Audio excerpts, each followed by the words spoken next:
Well, hello, everyone. My name is John Paul from AAA Northeast, sometimes known as AAA's Car Doctor. And in this part of our electric vehicle series, we're talking with Anna Vanderspek. She is Electric Vehicle Program Director for the Green Energy Consumer Group. Anna, thanks for joining us on this car chat. Thanks so much for having me. Well, here in Massachusetts, where I live, there's talk about electric vehicles will be the only new vehicle sold in 2035. We're starting to see more and more electric vehicles. It seems like when someone gets one in a neighborhood, it's sort of a domino effect. Somebody sees it, likes it, and someone else wants to buy one. How does your group help consumers save some money when buying an electric car? Sure. So we run a program called Drive Green, which has two main parts. The first is that we do a ton of consumer education. So we, in the olden days, did in-person events, and we're excited to start those again soon. But we've got a website with information about charging and how to go on road trips and what about the battery and all the different models that people can come and read through and get their questions answered. We also have presentations, and we do virtual coffee hours where you can come and meet an actual electric car driver and ask them about their experience directly. And then we supplement that with good old-fashioned customer service, that if you call us or send us an email or chat with us on our website, we're happy to talk to you and figure out what kind of an electric car might meet your needs. The second part of the program is that we have built a network of car dealers across Massachusetts and also Rhode Island. And each of the dealers in our network has agreed to offer fixed discounts on a monthly basis for electric vehicles. So if you go to our website, which is greenenergyconsumers.org/drivegreen, if you enter our shopping portal, you can see all the different cars that are currently available. You can compare deals side by side, apples to apples from local dealers. And then you can actually sign up to test drive for those dealers through our form. And the benefit of doing that is that you are put in touch with the actual EV specialist at the car dealership, and they know that you are a Drive Green participant. So you get that discount when you decide to purchase or lease, as long as you're doing that before the end date that they had listed on their deal. Go ahead. Oh, I was just going to ask, some of these incentives are really quite rich. And where does car dealers don't make a ton of money selling a new car a lot of times? Where does the money come from? So we don't necessarily always know. Basically, the agreement we have with the dealers is that they will post prices on our website transparently. So we ask them to strip out the kind of fine print that you might find on other websites where you only qualify for a deal if you're a teacher or recently graduated or some other qualifier. We ask them to strip all of that out and just post on our website the lowest price that you can get, or the biggest discount that you can get on whatever model they sell. Historically, they've tended to combine special pricing programs that they get from the manufacturer with pricing or incentives from their own dealership, because they know that they're competing with each other on our site. So I think it's through a combination of those pots that they've been able to give those discounts. I will say we've been running this program since 2016, and the discounts have varied a lot in that time. So there are some models where it's been $1,000 or $2,000, and there have been times when it's been as high as $17,000 off. And it just depends on the car model.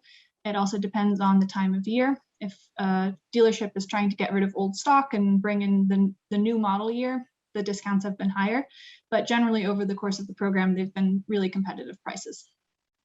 What has been the most popular choice? What are people buying? People, particularly in the last year or two, have really liked the Chevy Bolt.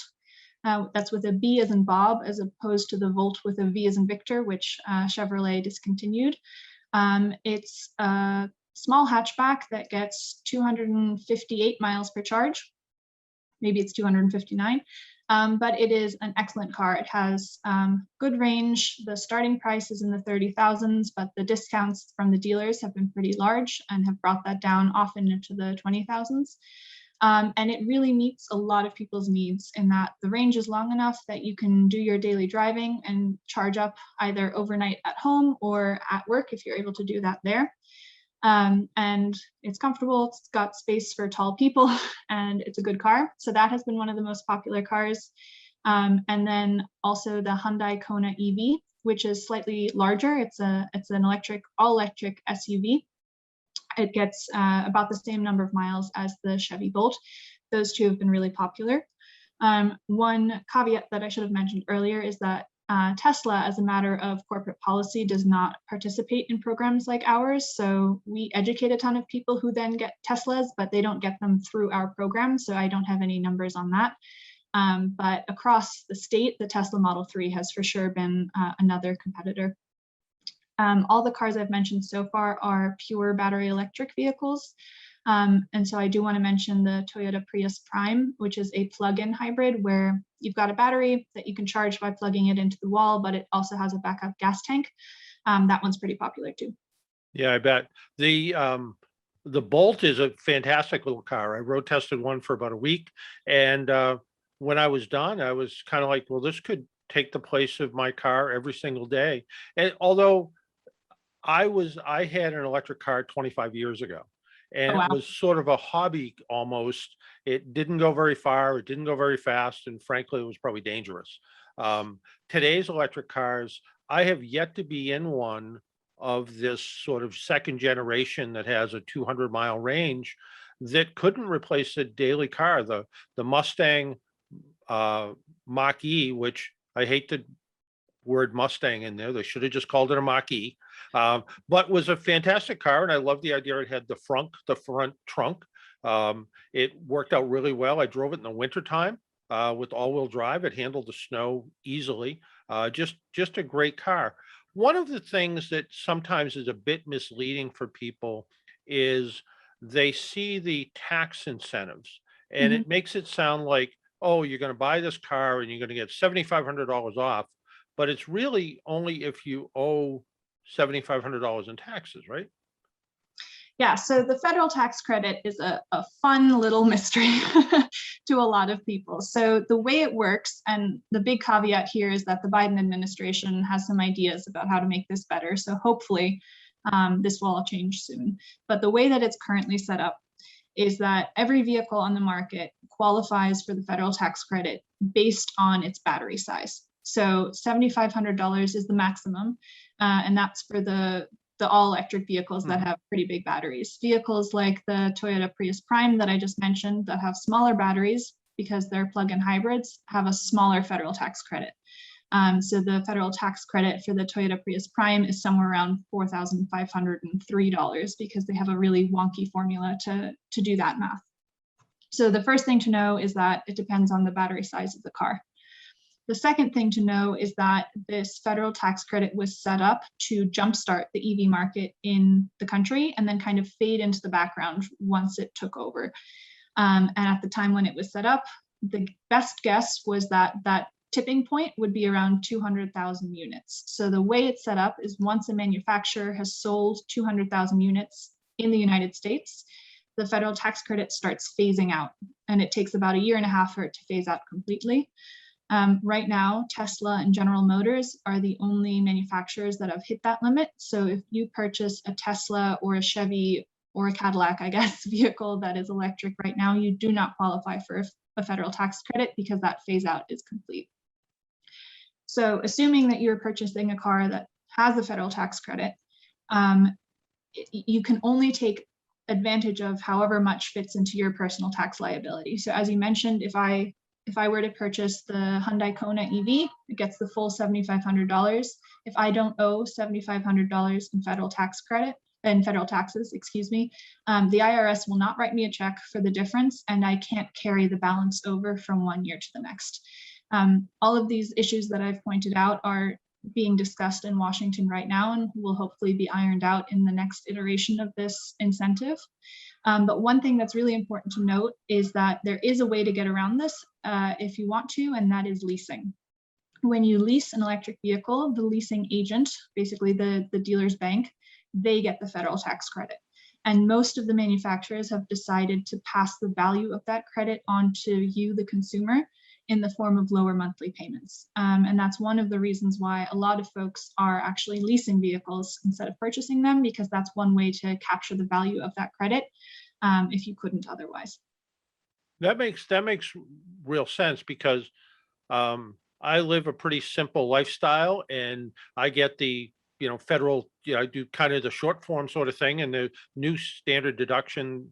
I don't even come close to that. So having that extra $7,500 tax credit isn't really going to help me because I'm not anywhere close enough to be able to take advantage of that. So leasing it could be an option. And I think for people that are somewhat concerned about technology, I always kind of liken it to somebody who just bought a new laptop computer and they're all happy. And on the way home, they notice, oh, there's a new model for sale.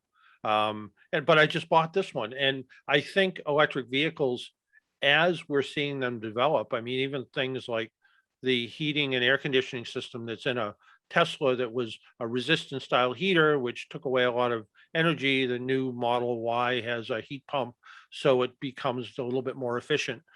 So people that want to be kind of on the cutting edge all the time, a lease might make sense, and to be able to take advantage of that federal tax credit if the manufacturer allows that to happen. Now, is that information also on the website? Yes. So when you go to our website and you enter the shopping portal, basically, we have a card for every car that is actually available for sale in Massachusetts or Rhode Island. And we put key information on there, like what's the range, what is it all-wheel drive or rear-wheel drive or front-wheel drive? Does it allow for DC fast charging, which is the super fast charging? But we also include what is the federal tax credit, and then also what is the state rebate? Because in Massachusetts, we have a rebate called More EV, where if you purchase or lease for 36 months an all-electric vehicle that has a final sales price under $50,000, when you've acquired the car, you can go to moreev.org, fill out an application, and the state will send you a check in the mail of $2,500 to incentivize you to choose that car over a gas-powered car. And then if you opt for a plug-in hybrid, it has to have at least 25 miles of electric range, and it also has to be under $50,000 final sales price, and then the rebate is $1,500. So we show all of those incentives stacked on top of each other, so you can see what is the Drive Green discount, what is the state rebate if you're a Massachusetts resident, and then what is the federal tax credit to bring you the final net price. Now, if somebody's watching this a month or two from now and they purchased their EV and no one told them about the More EV incentive, can they do it after the fact? Is there a timetable that they have to do it within so many days? I think it's within 60 days. It could be 30, but it will say on the More EV website, and the application itself is really simple. So it's more-ev.org is the place to go for that. And does green energy consumers also help consumers with home charging stations?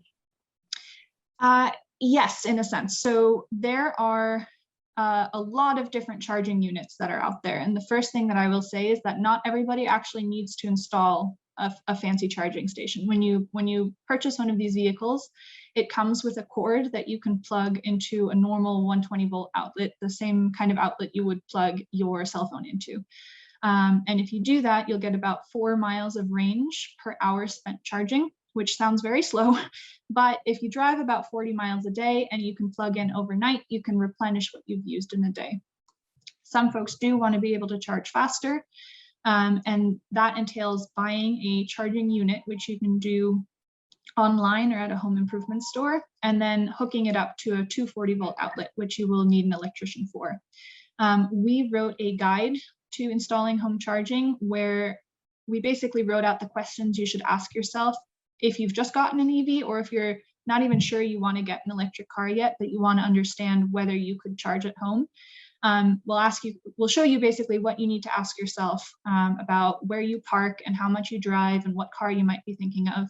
And we link there to some really great reviews of different charging units, because there's a wide range. You can get a very simple unit for just a couple $100s, or if you want all the bells and whistles and you want it Wi-Fi enabled and all sorts of things, you can do that too. So we do have that guide for folks to help navigate that process. And the other thing I should mention is that the electric utilities are increasingly getting into this game as well. And they also have, particularly for multi-unit dwellings or workplaces, they have funding available to help install charging there. And they have a list of approved vendors and approved units for that kind of work. And all of this together just makes an EV driver or owner just that much more comfortable. And the idea that I talk to EV owners on a fairly regular basis, and most of them just find that the amount of time that they used to spend filling their car with gasoline, even though it seems maybe on the surface to be inconvenient to plug your car in every day, they look at it, it's much simpler when they get used to that. They just plug their car in. They don't think anything of it. In the morning, they unplug it, they wind up their cord, and off they go. And the idea of never stepping into a gas station again for most people makes them very happy. My favorite story at one of our EV panel events is that somebody asked an EV driver, how long does it take you to charge, expecting like 20 hours or something. And the driver said 5 seconds, because his experience was, it takes me 2 seconds to plug in when I get home, and it takes me 2 seconds in the morning to unplug, and I'm ready to go. And of course, not everybody can necessarily charge at home, but a lot of folks can, either there or at work or at one of the public charging stations that are increasingly popping up. And it's just much more pleasant than standing there trying not to breathe in the fumes of gasoline. Yeah, the idea is, some people think, well, I have to plug my car in. Well, you think about what you plug in now. You probably plug in your laptop, your tablet, your cell phone, and it becomes just habit. It's just something you do every evening. Perhaps you plug something in, and it's pretty simple. Open up the little door, wind that cord out, plug it in, and you're good to go. And I've found it pretty easy to do whenever I've needed to do it. And like you pointed out, public charging stations are popping up all over the place. I live about 3 miles from a hospital. There's got to be 12 in front of there now. Oh, wow. Hotels, we have one at work. It's becoming easier and easier for people. If consumers want more information about your program and have more questions about electric cars and electric car ownership, or want to join some of your coffee hours where they can learn more information, where do they go? They go to www.greenenergyconsumers.org/drivegreen. And there they can learn about the program, they can chat with us, and they can also see upcoming events, and hopefully we will see you at one of our coffee hours. Anna, thank you for spending some time on this EV chat. My pleasure, thank you.